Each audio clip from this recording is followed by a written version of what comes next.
মক্কার সবচেয়ে ধনী, জ্ঞানী, বুদ্ধিমতী, পর্দানশীল এক নারী, অন্যদিকে এক এতিম ২৫ বছরের তরুণ যুবক। এমন এক ঘটনা যা পৃথিবীর ইতিহাসে মানুষের চোখে জল চলে আসে। মক্কার সবচেয়ে ধনী, বুদ্ধিমতী, জ্ঞানী ৪০ বছরের হজরত খাদিজা রাদিয়াল্লাহু তাআলা আনহা কেন ২৫ বছরের যুবক হজরত মুহাম্মদ সাল্লাল্লাহু আলাইহি ওয়াসাল্লামকে বিয়ে করেছিলেন, যা দেখে মক্কার সবচেয়ে বড় বড় ধনী ব্যক্তিরা বলতে লাগলো, অবশেষে খাদিজার মতো একজন ধনী ও বুদ্ধিমতী নারী তিনি মোহাম্মদকে বিয়ে করলেন। আমাদের মান সম্মান ধুলায় মিশিয়ে দিয়েছে। কিন্তু মক্কার ধনী ব্যক্তিরা জানত না এই বিয়ের পিছনে ছিল এক অলৌকিক ক্ষমতা। হজরত খাদিজা রাদিয়াল্লাহু তাআলা আনহা স্বয়ং নিজেই এক স্বপ্ন দেখে বললেন, এই স্বপ্ন কোনো সাধারণ স্বপ্ন নয়, নিশ্চয়ই এই স্বপ্নের পিছনে গভীর রহস্য লুকিয়ে আছে, এটা আমাকে জানতেই হবে। তারপরে হজরত খাদিজা রাদিয়াল্লাহু তাআলা আনহা গেলেন সে যুগের বিখ্যাত তৌরাত পণ্ডিতের কাছে।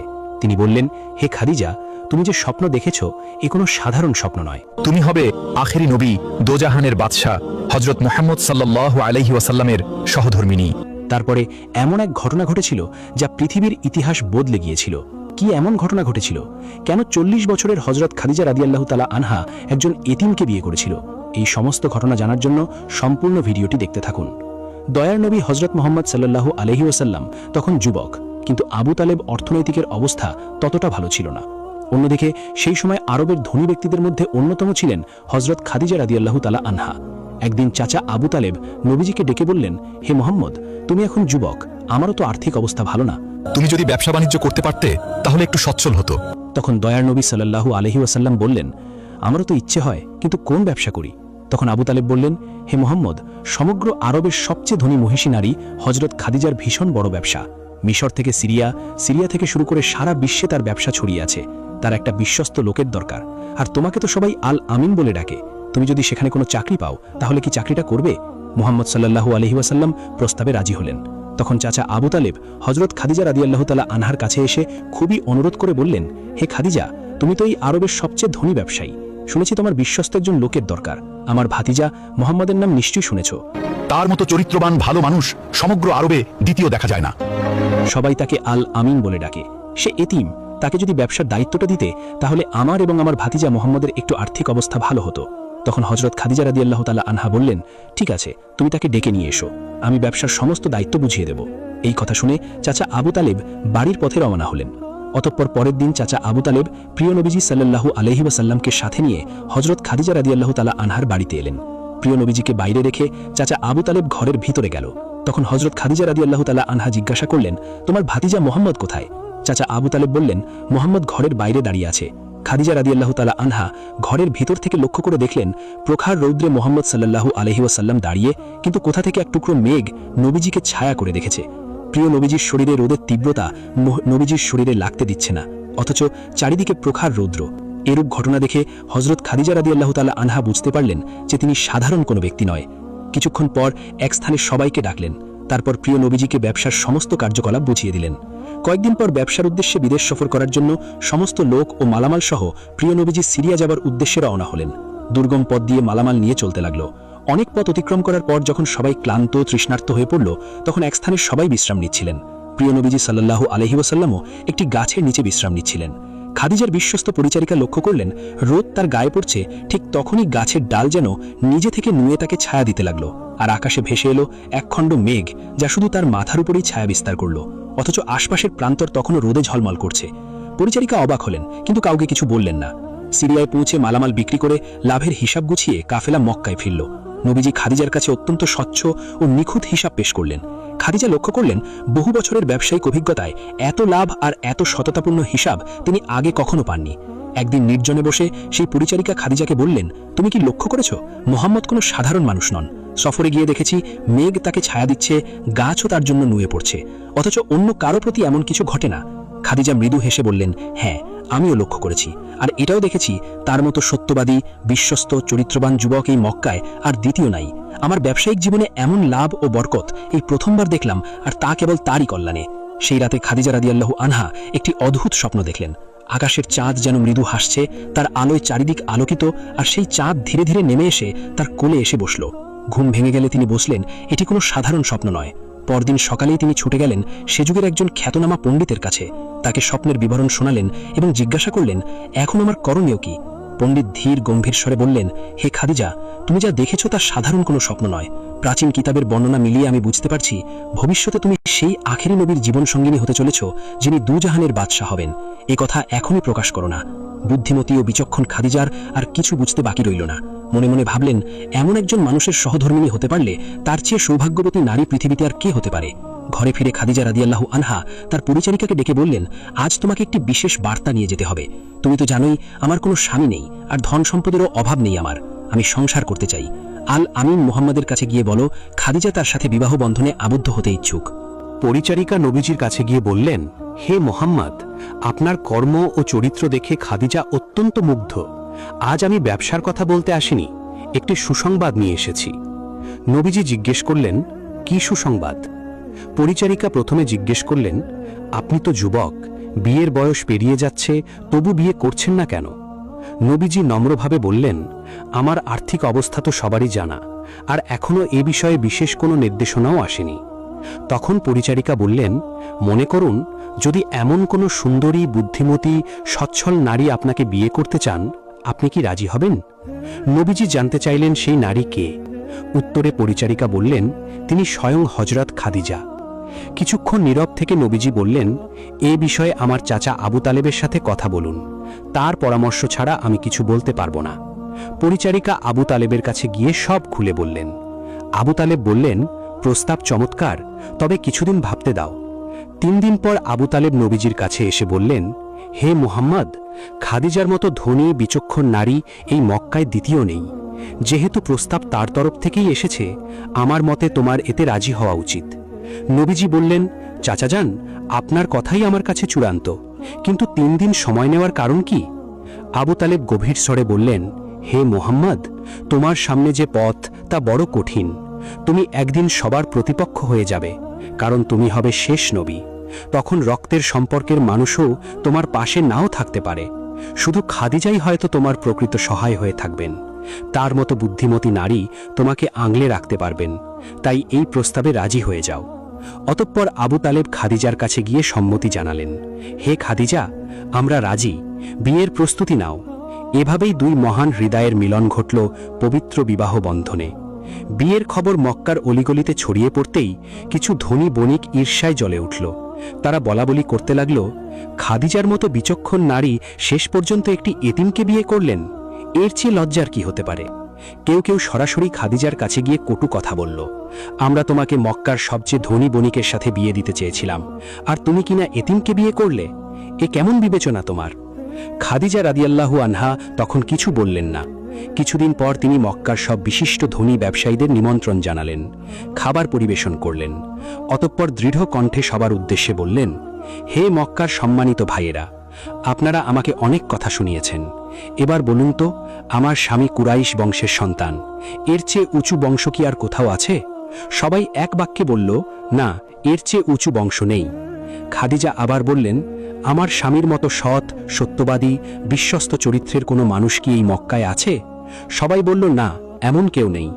তিনি বললেন, তাহলে বলুন, আমার স্বামী কোন দিক থেকে অযোগ্য? কেউ কেউ বলল, তিনি তো দরিদ্র। খাদিজা তখন বললেন, এই মক্কায় আমার চেয়ে ধনী কেউ কি আছে? সবাই নীরব রইল। খাদিজা বললেন, আমার সমস্ত ধনসম্পদ আমি আমার স্বামীর হাতে তুলে দিলাম। এবার বলুন, এই মক্কায় মুহাম্মদের চেয়ে ধনী আর কে আছে? এই কথা শুনে সবাই স্তব্ধ হয়ে গেল। কারো মুখে আর কোনো জবাব রইল না। একে একে সবাই নীরবে বাড়ি ফিরে গেল।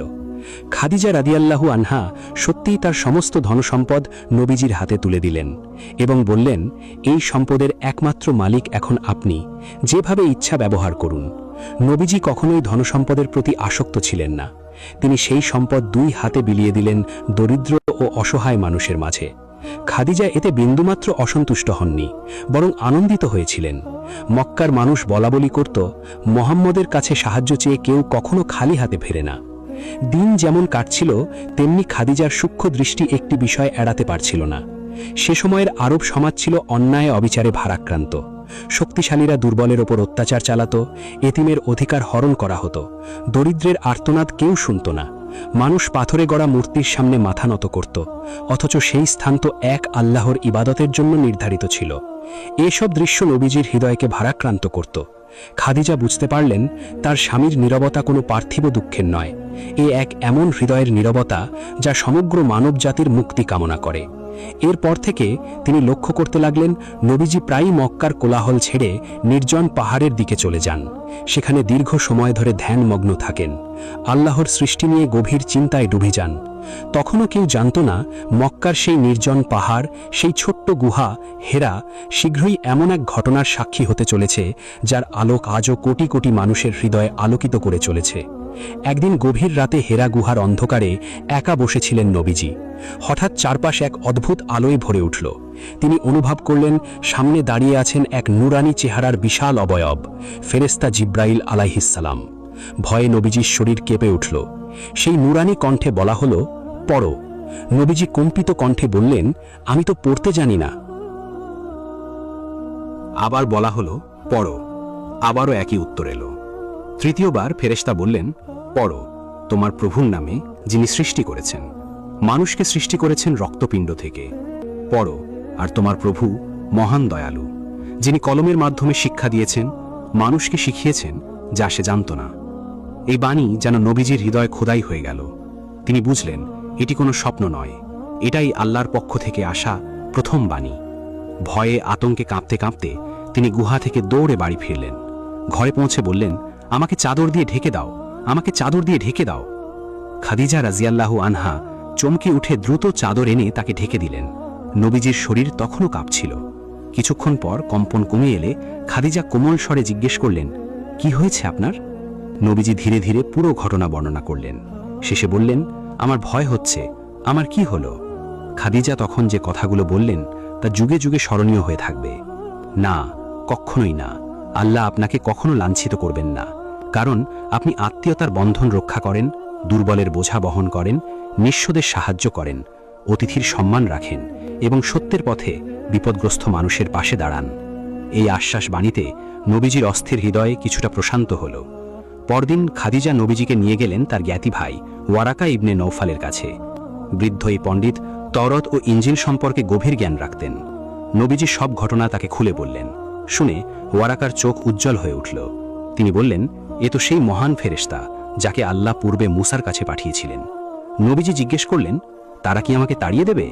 ওয়ারাকা বললেন, হ্যাঁ, কারণ তুমি যা নিয়ে এসেছ তা নিয়ে আগে যারাই এসেছেন তাদের শত্রুতার মুখে পড়তে হয়েছে। এর কিছুদিন পরই ওয়ারাকা ইবনে নৌফাল ইন্তেকাল করলেন, কিন্তু তার কথাগুলো নবীজির হৃদয়ে গেঁথে রইল। মক্কার মানুষ তখনও জানত না তাদের মাঝেই বাস করছেন এমন একজন মানুষ যার কাঁধে অর্পিত হয়েছে পৃথিবীর সবচেয়ে গুরুত্বপূর্ণ দায়িত্ব। হযরত খাদিজা রাজিয়াল্লাহু আনহা ছিলেন প্রথম মানুষ যিনি নবীজির বাণীতে বিশ্বাস স্থাপন করেছিলেন, প্রথম মুসলিম, প্রথম ইমানদার। এরপর আল্লাহর পক্ষ থেকে নির্দেশ এলো ইসলামের বাণী প্রচার করতে হবে। কিছুদিন পর নবীজি সাফা পর্বতের চূড়ায় উঠে কুরাইশদের ডাকলেন এবং বললেন, হে কুরাইশগণ, আমি যদি বলি এই পাহাড়ের ওপাশে তোমাদের আক্রমণ করার জন্য শত্রু বাহিনী লুকিয়ে আছে, তোমরা কি বিশ্বাস করবে? তারা সমস্বরে বলল, অবশ্যই বিশ্বাস করব, কারণ তুমি কখনো মিথ্যে বলো না, তুমি তো আল আমিন। নবীজি তখন বললেন, তবে শোনো, তোমরা এক আল্লাহর প্রতি বিশ্বাস স্থাপন করো, যদি না করো তবে তোমরা কঠিন পরিণতির সম্মুখীন হবে। এই কথা শোনামাত্র কুরাইশরা ক্রোধে ফেটে পড়ল। উপস্থিত পাপিষ্ঠ আবু জাহেল চিৎকার করে বলল, তুমি কি এই সামান্য কথা শোনানোর জন্য আমাদের ডেকেছিলে? এরপর সে অশ্লীল ভাষায় নবীজিকে গালিগালাজ করতে লাগল। একে একে সবাই ক্ষুব্ধ হয়ে যে যার মতো বাড়ি ফিরে গেল। এর কিছুদিন পর নবীজি আরেকবার কুরাইশদের কাছে গেলেন, তাদের বোঝানোর চেষ্টা করলেন। তিনি বললেন, প্রিয় ভাইয়েরা, তোমরা নিজ হাতে যে মূর্তি বানিয়েছ তা কি তোমাদের কোনো উপকার করতে পারে? যার নিজেরই কোনো ক্ষমতা নেই সে তোমাদের কি সাহায্য করবে? এই বিশ্বজগতের প্রকৃত প্রতিপালক একমাত্র আল্লাহ, যিনি সৃষ্টি করেছেন এবং যিনি একদিন সব ধ্বংস করবেন। তোমরা তাঁকেই একমাত্র উপাস্য বলে মেনে নাও। এই কথা শুনে কুরাইশরা উপহাসে ফেটে পড়ল। কেউ বলল, তুমি কি পাগল হয়ে গেছ? কেউ ক্রুদ্ধ স্বরে বলল, আমাদের ও পূর্বপুরুষদের দেবদেবীর নিন্দা করার এত সাহস তোমার কোথা থেকে এলো? আবু লাহাব এবং আবু জাহেল, দুই কুরাইশ নেতা, তখন উপস্থিত ছিলেন। তারাও প্রচণ্ড রেগে গেলেন। তাদের নির্দেশে কিছু মানুষ নবীজির ওপর ঝাঁপিয়ে পড়ে নির্মম অত্যাচার চালালো। তার পবিত্র দেহের বিভিন্ন স্থানে রক্তক্ষরণ শুরু হলো। জখম নিয়ে বাড়ি ফিরলে খাদিজা উদ্বিগ্ন হয়ে জিজ্ঞেস করলেন, ইয়া রাসূলুল্লাহ, আপনার এই অবস্থা কারা করেছে? নবীজি কোনো উত্তর না দিয়ে নীরব রইলেন। খাদিজা তখন নিজ হাতে তার সেবা শুশ্রূষা করলেন। মক্কার অনেকে বলাবলি করত নতুন এক পাগলের আবির্ভাব হয়েছে, যে এমন এক প্রভুর কথা বলে যাকে চোখে দেখা যায় না। দিনের পর দিন নির্যাতন বাড়তেই থাকল, কিন্তু নবীজি কখনো প্রতিশোধের চিন্তা করেননি, কাউকে অভিশাপও দেননি, বরং তিনি তাদের জন্য দোয়া করেছেন, সমগ্র উম্মতের জন্য দোয়া করেছেন।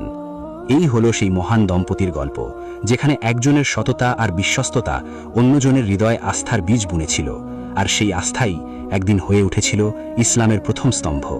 হযরত খাদিজা রাদিয়াল্লাহু আনহা শুধু একজন সহধর্মিণী ছিলেন না, তিনি ছিলেন নবীজির সবচেয়ে বড় সহায়, সবচেয়ে বিশ্বস্ত বন্ধু, আর ইসলামের ইতিহাসে প্রথম আলোকবর্তিকা। তাঁদের এই জীবন কাহিনী আজও শিক্ষা দেয়, সত্য, বিশ্বস্ততা আর ধৈর্যের পথে চললে আল্লাহ কিভাবে একজন মানুষকে সম্মানিত করেন। আল্লাহ রাব্বুল আলামিন যেন প্রিয় নবীজির উসিলায় আমাদের সবার গুনাহ ক্ষমা করে দেন। আমিন।